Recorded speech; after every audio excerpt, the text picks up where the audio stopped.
আর এই মুহূর্তে যে ব্রেকিং নিউজে আমাদের নজর রাখতেই হচ্ছে, রাজ্যসভার প্রার্থী তালিকা ঘোষণা করলো তৃণমূল। আর সেই প্রার্থী তালিকায় রয়েছে একাধিক চমক।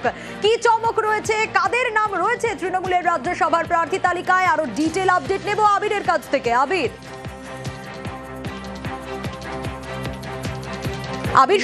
ঠিক বলেছো, রাজ্যের বিধানসভা নির্বাচনের মুহূর্তে দাঁড়িয়ে এই রাজ্যসভা নির্বাচনকে ঘিরে বড় রকমের একটা আগ্রহ তৈরি হয়েছিল রাজনৈতিক মহলে, এবং তার মধ্যে চমকের ক্ষেত্রে প্রথম নামই হচ্ছে রাজীব কুমার।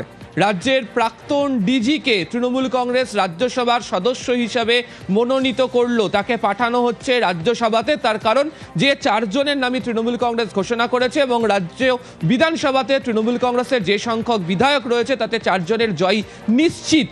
সেই কারণে রাজীব কুমারকে পাঠানো হচ্ছে। দ্বিতীয় যে নাম, সেটা অত্যন্ত গুরুত্বপূর্ণ, সেটা হচ্ছে মেনকা গুরুস্বামী। সুপ্রিম কোর্টের আইনজীবী, প্রখ্যাত আইনজীবী হিসেবে পরিচিত। একাধিক গুরুত্বপূর্ণ মামলার ক্ষেত্রে তিনি আইনজীবী হিসেবে কাজ করেছেন, এবং বর্তমানে আইপ্যাক সংক্রান্ত যে মামলা, সেই মামলাতেও তিনি সওয়াল করছেন। অত্যন্ত পরিচিত নাম জাতীয় স্তরে।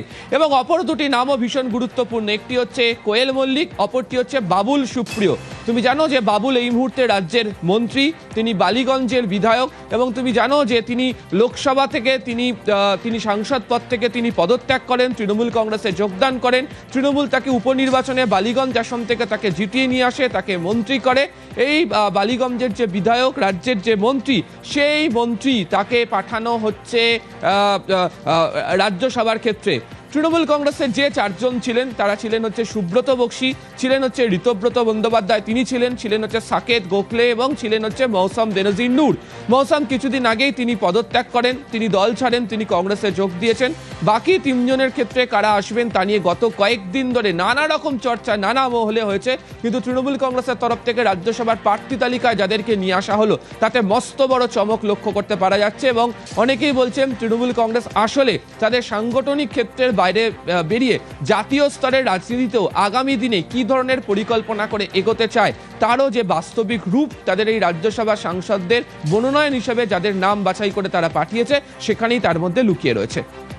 বেশ আবির,